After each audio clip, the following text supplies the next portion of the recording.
Area Director and has been with the Leukemia Society for 5 years and will be presenting how you can get involved and join the team. So, without further ado, welcome.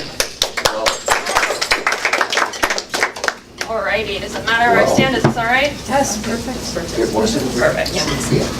Alrighty, so thank you for having me. I'm very excited to be here. Thank you, Beth, for your dedication to Team and Training and inviting me here today. Again, my name is Lauren Estrada. I'm the Area Director for Team and Training in Northern California. So I cover and lead the team of campaign managers as far down as Santa Cruz and Monterey, as far up as Reno and Tahoe, all the way over to the coast.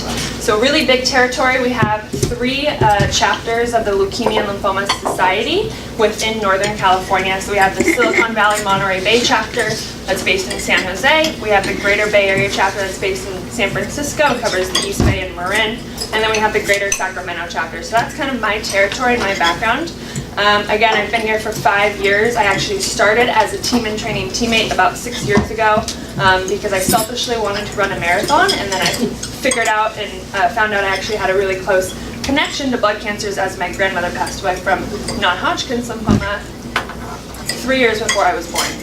So that's my background. I was always in nonprofits, and then I just fell in love with Team and Training, the organization of the Leukemia and Lymphoma Society, so I snuck my way in and got a full-time position there about 5 years ago. So I'm going to run through a brief presentation. I'm happy to take questions at the end, so save your questions for then.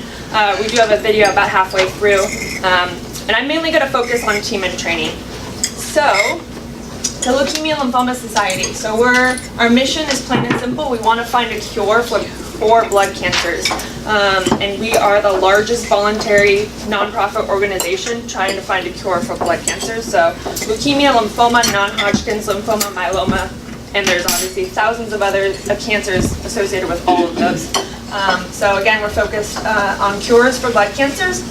On the back of the pamphlet that Beth passed out lists five of our fundraising campaigns. So Team and Training is actually one of 5 fundraising campaigns for the Leukemia and Lymphoma Society. Team and Training is the largest of the 5 campaigns, actually. You might have heard of a couple of the other ones. We're in the community a lot and on the ground a lot, so hopefully you've heard about us. If not, now is your chance. So Team and Training. Team and Training started actually 30 years ago. We're celebrating our 30th year, which is pretty phenomenal. We are the first and largest charity endurance sports organization and campaign in the world, and we're the largest still to date. In those 30 years, we have raised $1.5 billion just through Team and Training to cure blood cancers and to provide patient services, advocacy, and then again, research.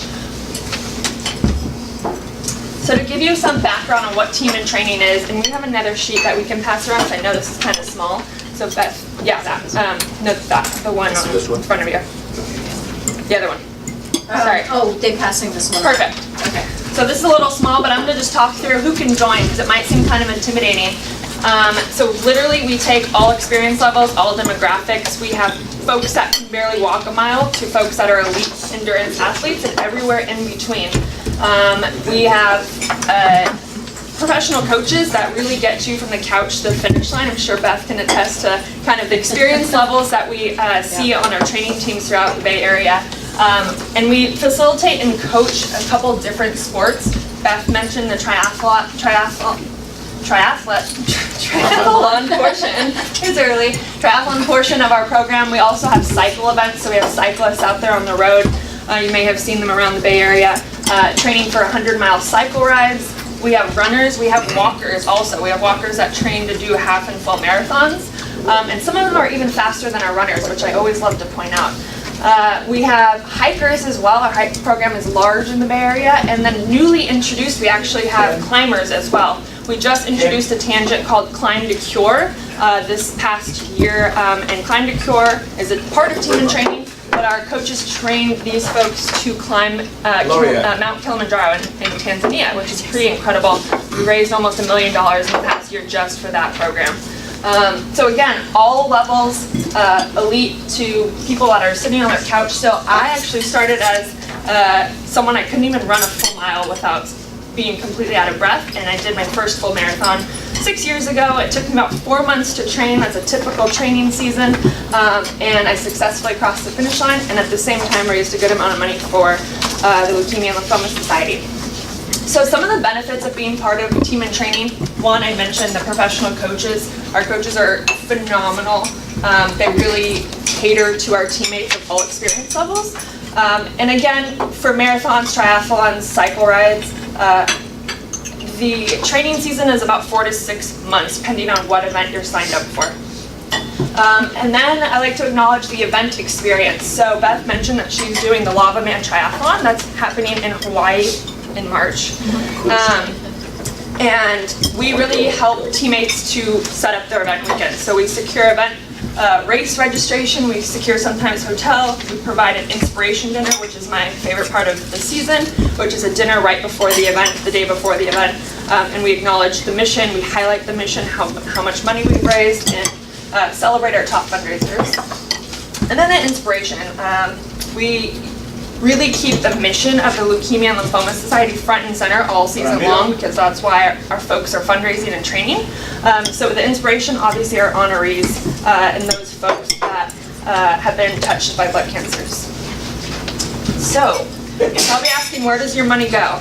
So if you donate to Beth's personal fundraising page, or in general, if you donate to the Leukemia and Lymphoma Society, it goes into one of these 3 buckets.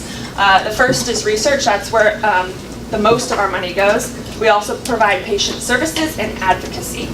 I will say that one of my favorite parts of working for the Leukemia and Lymphoma Society is the fact that for every dollar donated, 74% goes directly to one of these buckets, which is pretty phenomenal for a nonprofit. So I think that was the video portion. So I wanted to highlight really what the work we're doing on the ground here for the research side of things and where your money could potentially go. So go to this video and hope it works.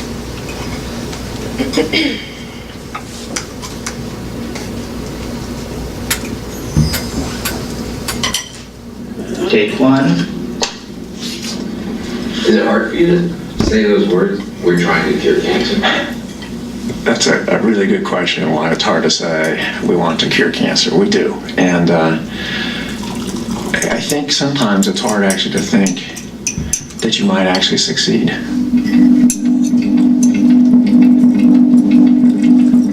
Patients that we're treating on this clinical trial have absolutely no other options left for them. These are patients who are unfortunately destined to die of their disease and in a fairly short amount of time.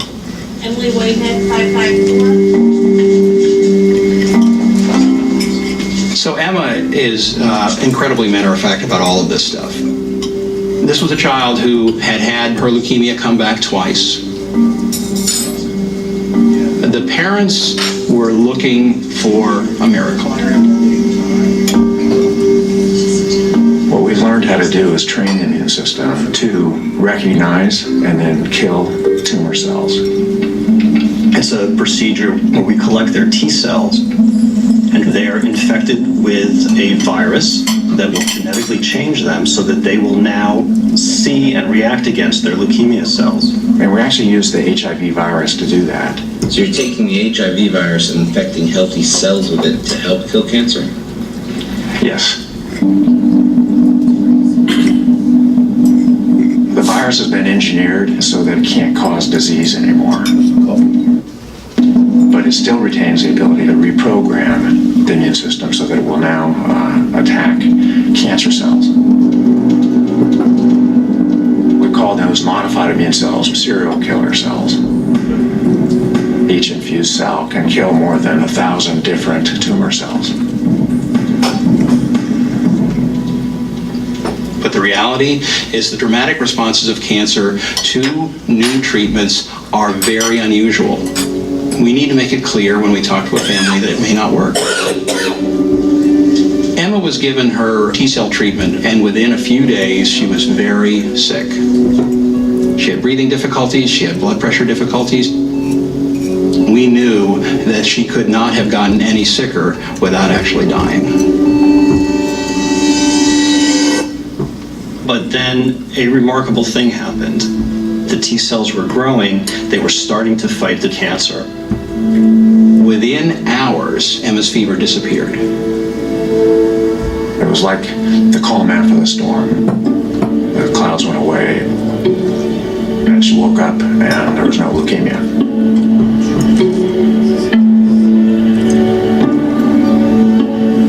When that child survived, it was, of course, an amazing event.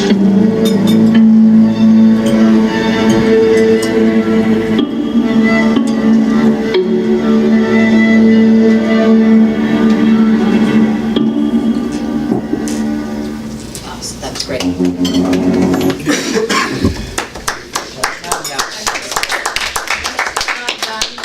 But I wanted to say that the leukemia that my brother passed away from 40 years ago, 45 years ago, I have a friend of mine who survived the same leukemia and has a child and married, and she's thriving and has been for a long time because of the research. So, I think I've seen that video probably over 100 times in the past 5 years, and it still is so incredibly touching just because that research is happening right now. And our CEO and president, Dr. Lou DeGennaro of the Leukemia and Lymphoma Society, says it's never a good time to fight cancer, but now is a phenomenal time. It's never a good time to have cancer. Now is a phenomenal time to be fighting it because of the research being done. And actually, Dr. Carl June, who opened the video and speaks throughout, we have been funding him and that research for over 20 years. The Leukemia and Lymphoma Society has been funding him for over 20 years. And just last year, in 2017, that type of therapy is called CAR T therapy. 2 different versions of CAR T therapy were approved by the FDA, and now are being out in the field to the public. It's pretty phenomenal. That's what your dollar goes to. It's just incredible stuff. Star Wars medicine type of stuff. It's really insane to think that that's the way we could potentially be curing cancer. And the little girl, Emily Whitehead, is actually 12 years old now, and she just looks phenomenal. When you see photos of her, you can Google her, and her current status will pop up. She's been in the news a lot in the New York Times because Dr. June has been such a visionary for that CAR T therapy. So that's a little bit about the mission side of things. Again, these are the 3 buckets that your money supports, and the LLS supports, Team in Training supports with its fundraising. So I'm going to keep moving through here. So just a little more to dive into Team in Training in the community. Again, teammates that sign up with us receive professional coaching, improvement of health and wellness, obviously by training for an endurance event. We have a handful of corporate teams in our community, actually, and those corporate teams, Google, Yahoo, all the tech companies down here, really enjoy the perk of employee camaraderie, company pride. Again, we set up event week and logistics. You meet lots of incredible friends and a good networking opportunity. Potentially could support corporate citizenship initiatives, and at the end of the day, you're helping us cure cancer and really get one step closer to a cancer cure. So I know the most intimidating part might be the fundraising, which it was for me when I first started, and I'm sure that's what it is for Beth still, after her 4th event. So when someone signs up for Team in Training, the first thing that automatically happens once they hit that register button is we create a personal fundraising page. And that personal fundraising page can act like their blog. It's where people can go and directly donate. So if you want to check out Beth's URL, she'll send that around, I'm sure, and it's on her business cards. We provide fundraising support, so I've been talking to Beth on, what that support looks like, how I can mentor her, how I can help her strategize on how to fundraise that $5,000. We have fundraising workshops, we provide some social media toolkits, and we also have an app. So that's just a little background, so it's a little less intimidating to raise $5,000. So if someone were interested in signing up, you'd register on teamintraining.org. We have a free registration promo code. Registration is usually $100, but today we have a free registration code. What a typical season looks like, we have a kickoff in first training that our coaches spearhead. We have the commitment process, so about halfway through the season we ask our teammates to commit to the program, to say, yes, I'm going to fundraise, and yes, I'm going to do the event. So you kind of have probably 6 weeks to try the program out before officially committing. obviously fundraising throughout that time, and then you're going to cross that finish line. So I know this isn't a great photo because of my connection going on over there, but I just wanted to show you, these are a handful of our honorees, obviously a lot. And one of the, I think, most inspirational parts of our program is that a lot of these folks are training alongside Beth, alongside myself, actually participating in the triathlons and the cycle events and the marathons. Folks that have beat cancer, folks that are currently going through treatment, they're alongside us, and that keeps us motivated. It keeps us going when the days get long, the training gets long, the training gets tough. They're alongside us, they're telling us their stories and their experience. So I just wanted to put that up there just to give you kind of an inspiring moment to see what kind of work we're doing with Team in Training. And then just to give you a bird's eye view, we're actually participating in a handful of events that's kind of hard to read. We've done a lot of these events already, so we're coming up on a handful of events down here, and we actually are really excited because in the fall, so August, September of 2018, we're partnering with the Giant Race. So the folks at Giant Enterprise and the San Francisco Giants, we're doing their event. It's a 5K, a 10K, and a half marathon in San Francisco, so right in our backyard. So if you have anyone interested, tell them to do it with Team in Training. It's a great, great experience. What was dope? Yes. Are you talking about this right here? Yes. Walt Disney World Marathon Weekend actually just happened in Florida about 2 weeks ago, and the Dopey Challenge is actually pretty insane. Folks that sign up for that do a 5K one day, a 10K the next, a half marathon the next day, and then a full marathon. I have a friend that does that. So you're pretty disciplined if you have to do that. Yeah, people are crazy, and that's one of our biggest actually marathon weekends in throughout the year. I think we raised about $2.1 million 2 weeks ago through that event. And that's about it. That's all I have for you. Again, I passed around information. I also wanted to pass around, oh, it looks like we did. Perfect. So right in front of you, another portion. Yes. Another portion of our fundraising supports patient services. So one of the flyers you have in front of you is a blood cancer conference. This is the biggest blood cancer conference in the country. It takes place in San Francisco. It's for everyone in the Bay Area. It's a free conference. It is pretty phenomenal. We typically invite those touched by blood cancers and their caregivers and families. There's a lot of really top-notch researchers there, and speakers and keynote speakers and so forth. So if you know anyone touched by a blood cancer, please pass that around. Typically we have about 1,000 people at that conference that day. It's pretty phenomenal. And again, that's what our fundraising goes to support, is things like that. Yes? What is the minimum you have to commit to fundraise to participate? So I just mentioned Giant Race. So the marathon side of sports is on the lower side of fundraising commitment. So for example, if you were to sign up to do the 10K at the Giant Race in San Francisco, your minimum would be $1,200. But for triathlons, it's a little bit of higher scale. So Beth's minimum is $4,400, just because triathlon's a much more expensive sport than a marathon is. Yes. Where does the research, where does it take place at? I mean, where does... Research is taking place all over the country. We even fund researchers at Stanford, actually, UCSF, Berkeley, so all over the world. It's kind of cool because once in a while we'll have lab tours and we'll get to go into a lab of a researcher we're funding at Stanford or at UCSF, so it is right in our backyard. Okay, so I mean, you don't have your own lab or something? We do not. No, we don't actually fund institutions like Stanford, but we fund researchers that are at those places. Now, as far as the treatment that young lady had, like CAR-T. So was that done first in the United States, or had to get approval, or did they do it outside the United States? It first started, actually, Dr. Carl June started that 20 years ago. Outside the United States? No, here at University of Pennsylvania. It started here. And they're releasing that therapy to different types of blood cancers as we speak.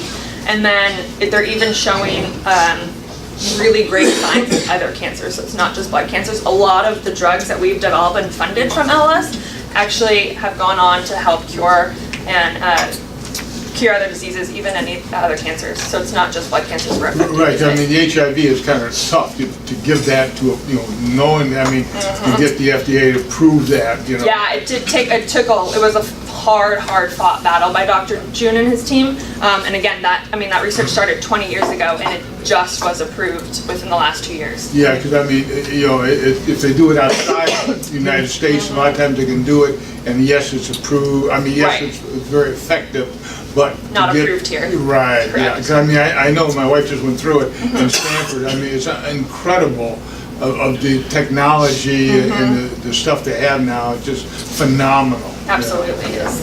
Yeah.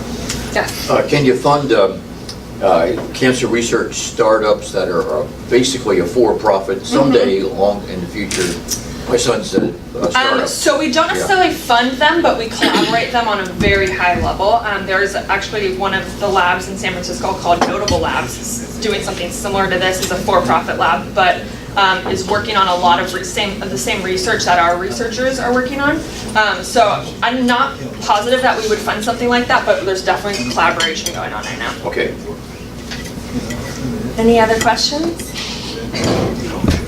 Well, thank you. Thank you guys. Being in a shelter, and so our home sharing program offers kind of a different option for individuals, and so I'll be talking a little bit about that today. I just wanted to provide an example of, for example, someone who might fit in the HIP housing range. If there's a senior, for example, who's retiring and maybe they haven't saved enough to be able to buy their own home or can't afford the rent, they might come to our home sharing program as an affordable way to have stable housing. So our self-sufficiency program. Our self-sufficiency program serves 40 to 50 families a year. We do take a model that encompasses working and being able to move forward in terms of their educational careers. What an individual will do is if they're going to school or doing some kind of training, they'll apply to the program and we'll provide support around their housing. So we'll subsidize a portion of it, or they'll go into one of our houses we own. In terms of support, we provide a various level of support in terms of case management. They also provide support around developing skills around parenting, finances, health. So there's different types of skills that are provided to them in addition to regular case management. So for our self-sufficiency program, there's a rent scholarship that gets provided, and it really varies from family to family if it's 1 year to 5 years. It really depends on what their goal is and then also what they're hoping to achieve in terms of being part of our program. We do own 4 homes, and we house anywhere from 1 to 3 families in those homes, and they live together. And so all of those families are in our home sharing program together, and so they're sharing this house. The different model in terms of the house is that they're still being independent, but they have a little bit of more support in regards to the self-sufficiency program to support each other. So pictures of our houses. How many people are in those homes? It really varies from home to home. So we have larger homes that can accommodate 3 families. So the larger homes, I think, accommodates 10 people, and then there's smaller homes that can accommodate 1 to 2. And so that could be a parent with a child, or that could be a parent with 2 children. So that can accommodate 2 families. And it also depends on the age of the child. So usually it really varies on the amount of people. All right, our property development. So this is fairly new to our home sharing, our HIP housing, in terms of the property development. We do have some properties we own and manage throughout San Mateo County, and so we partner with different agencies as well as the Housing Authority in order to make these options available. And so what we do is we own the properties or we manage them, and we either rent them at the low market rate, or we partner with the Housing Authority to have a Section 8 voucher. And so we have 16 properties, as I mentioned, throughout the county. Some of them are BMRs, which means that an individual who lives in that apartment will pay 30% of their income for housing. And how that really matters is, for example, we have seniors who maybe became disabled or individuals are on disability and they might only get a couple $100s a month. They would not be able to rent a regular apartment at market rate. And so the BMRs really make a difference for them. In addition to that, our 16 properties house over 600 individuals every year, and so we have 316 units. The surplus that we are able to get from the different properties help to cover the overhead costs of running our other 2 programs. So it can help with having different streams of funding in regards to our different programs. Right, our home sharing program. So this is the program I work most closely with. Our home sharing program, let's see, talks about our home sharing program deals with a variety of individuals. With our home sharing program, society often thinks that it's, have any of you heard of the Golden Girls or seen the? So when people hear home sharing, they think of the Golden Girls, and for some people it does become like that. It becomes like a family. For other individuals, it becomes more of an extra source of income. It's something that someone's choosing to do in order to either modify their home or save towards a retirement or be able to have some savings to travel. So everybody kind of comes into our home sharing program in a different stage and for a different purpose. And so many times when people think about home sharing or renting out a room in their home, they might think about it as, oh, it's a lot of work. I worry about, what is my responsibility as a tenant or a landlord. So there's a lot that goes into it that people often feel like this is what they're gonna go into. And so we just want to say we try to make it a little bit more easy for individuals when they come through our program because we provide a lot of support. What individuals say in terms of the home sharing program and how it's helped them is when they often get displaced, it can be a program that they could benefit from. Some of the clients have also mentioned that sometimes they stay in their cars or they go to shelters, and so this is an alternative to that for them as well. And then sometimes it can be very helpful to have someone you're sharing with in terms of decreasing isolation. So there's various benefits to the home sharing program, and it's not only a benefit to the person who's renting the room out or the person who is needing that affordable rent. It's really a mutually beneficial program, and it's really intended really to build a community and be able to help one another. So it's not that one person benefits over another. So we do a screening process in terms of our home sharing program. We have all of our clients come into our office and meet with us. From time to time when we have someone who has some mobility issue, we go ahead and do a home visit. So everybody who's in our program, one of our home sharing coordinators has met in person, sat with them, talked a little bit about our program. We do a criminal background check and national sex offender search. We also ask for proof of income to make sure that they're able to afford the room that they're asking for. So for example, if someone says, I can afford a room at $1,000, but they're only making $500, then we're gonna ask them, well, how can you cover the rest? And maybe even have a conversation of what other options are available in order to increase your income, you reduce your spending, or if there's maybe a program you haven't benefited of that can help you increase your income. Did you have a question? I have a question. Yeah. Do you have more people that have space to rent, or you have more people that are looking for spaces? Yeah, so usually we have about a 10-to-1 ratio in terms of 10 people looking for every 1 room available. So we're always looking for more home providers. And with that, in terms of 10-to-1, some people might say, oh, well, my likeliness is very little. And so what I tell clients or individuals is that it doesn't matter in terms of the 10-to-1 ratio as much, because you just need one person who's going to be a good fit for you. And so you could be that one person that it's a good fit for you. Yes. So you have that 10-to-1 ratio. Do you have a priority on who gets housing, who doesn't? No. So the way that our model works is that everybody applies to our program, both the home provider and the home seeker.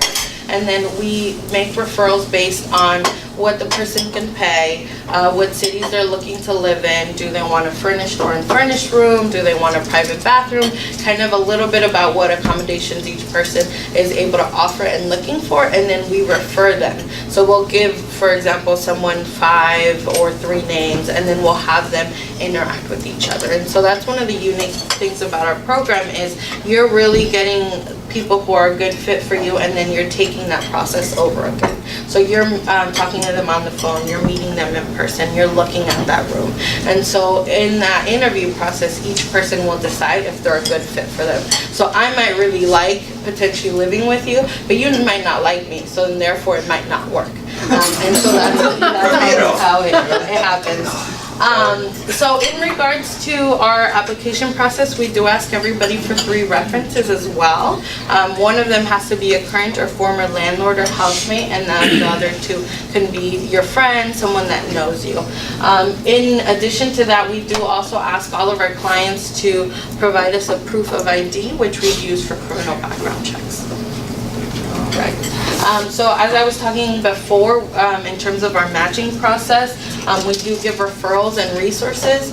When someone comes into our office, they leave with a packet of information in addition to a set of questions, thank you, in addition to a set of questions that they can ask each other. So we'll give them, what kind of questions should you ask over the phone? What kind of questions should you ask in person? What kind of questions should you ask of their references? And what so that questions you people shouldn't feel ask. comfortable. Yeah. If someone is a good match for someone else and they agree to live together, then we can support them with what's called the living together agreement. And that will encompass components of a regular typical lease in addition to more detailed information of how someone's going to live together.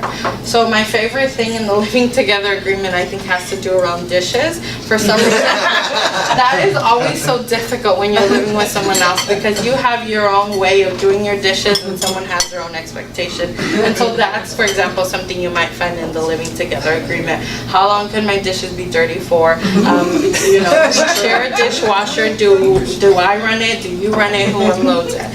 So that's an example of something that might be in there. In addition to things such as how much is the rent going to be? Am I going to pay you in cash? Am I going to write you a check? Am I going to hand it to you? So that process is a lot easier once you go ahead and move in with someone. Once someone has matched, we don't just say, you know, best of luck, see you later, I hope it goes well.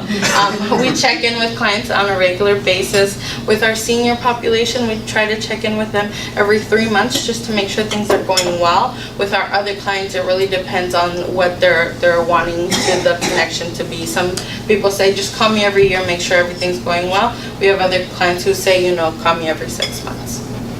Okay.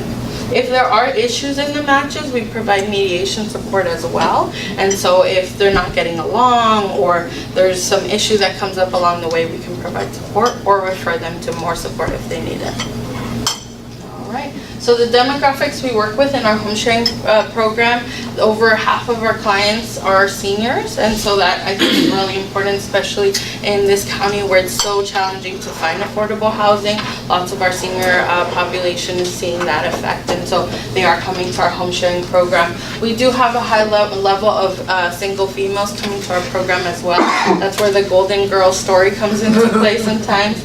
The average income is $44,000, and the average rent for a room is $856. Sometimes people ask me, well, what does that room include? And it really can vary. Sometimes a room can include a private bathroom, sometimes it's a shared bathroom. Most of our home sharing arrangements have access to a kitchen, a living room, and they are really sharing that space together.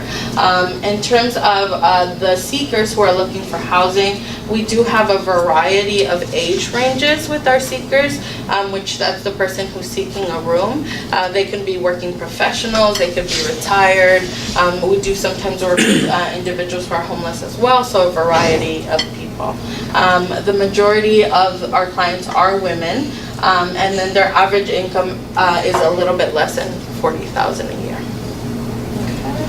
I was mentioning about the National Shared Housing. So our home sharing program works with other home sharing programs throughout the nation.